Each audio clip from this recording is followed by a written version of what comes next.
पड़े रहेंगे, खाते रहेंगे खाते रहेंगे, मुंह में तक उनके बगल में देखो तो पैकेट के पैकेट पड़े। अब वो दासी बहुत खाती थी। ब्राह्मणी जो सुयसी थी उसको कोई प्रॉब्लम नहीं थी, वो बढ़िया उसको खुश रखती थी, उस पर धन भी पर्याप्त था, बढ़िया उसको रखती थी अच्छे से, दोनों में बहुत अच्छा सब प्रेम था। और बहुत धर्मात्मा थी, नित्य अपने पूजा पाठ करना, मंदिर जाना, सब अच्छे से सब करती थी, नित्य परायण उसका चलता था। थोड़े दिन बाद पुरुषोत्तम मास आया तो सुयसी ने कहा कि मैं पुरुषोत्तम मास का पूरे महीने का व्रत करूँगी।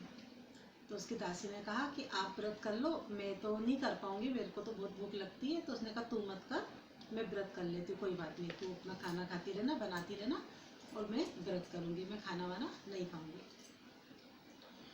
फल लेकर वो रह लेती थी ब्राह्मणी, और बढ़िया सुबह नहाती, मंदिर जाती, कथा सुनती, और अपना थोड़ा फल लेके, और उसका दिन चल रहा था। रोज़ नियम से वो सुबह उठती, नदी नहाने जाती, और नियम से अपना पूरा पुरुषोत्तम मास कर रही थी।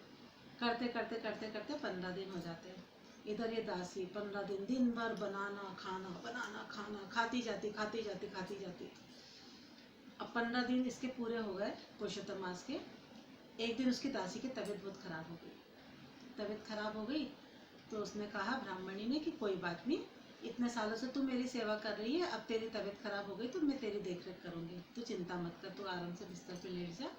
फिर वो उसकी तबीयत खराब होने के कारण नदी पर भी नहीं जा सकी वो नहाने, और 15 दिन गई। 15 दिन के बाद फिर उसको घर पे ही रह के अपना पुरुषोत्तम मास का महीना आगे बढ़ाना पड़ा।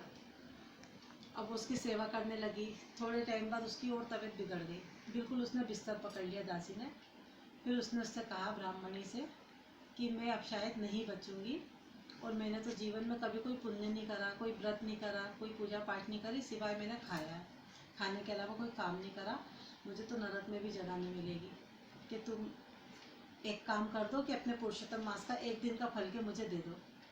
उसने कहा क्यों नहीं, अवश्य दूंगी मैं, तू मेरी सखी है, मेरी प्रिय सखी है, तूने इतने साल मेरी सेवा करी, और मैं तुझे अपने पुरुषोत्तम मास का एक दिन का फल अवश्य दूंगी।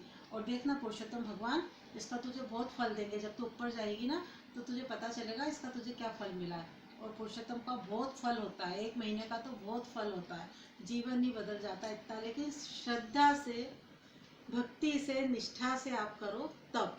ऐसा नहीं आप कर रहे हो और समझ रहे होंगे आप लोग क्या कहना चाह रही हैं। तो वो एक दिन का अपने हाथ में जल लेती है और कहती है पुरुषोत्तम भगवान, मैं अपना एक दिन का पूरा पुण्य इस दासी को समर्पित करती हूँ, उसको समर्पित कर देती है। दासी मर जाती है। दासी मर जाती है, उसे बहुत दुख होता है ब्राह्मणी को।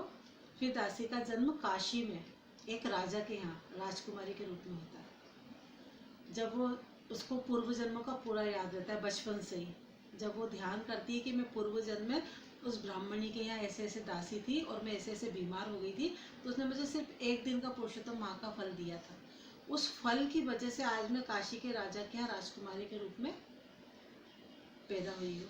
तो बड़ी पुरुषोत्तम मास की महिमा फिर वो सब लोगों को बताती है और सबसे कहती है कि मैं ऐसे ऐसे पूर्व जन्म में सब पूरी बताती है। और यकीन नहीं हो तो वो ब्राह्मणी तो अभी जिंदा होगी, उससे जाकर पूछो कि उसकी दासी को उसने एक दिन का फल दिया था कि नहीं। पूरी महिमा बताती है। सब लोग पुरुषोत्तम मास की जय जयकार करने लगते हैं। फिर सब कहते हैं पुरुषोत्तम मास कब आएगा, हम भी करेंगे हम भी करेंगे।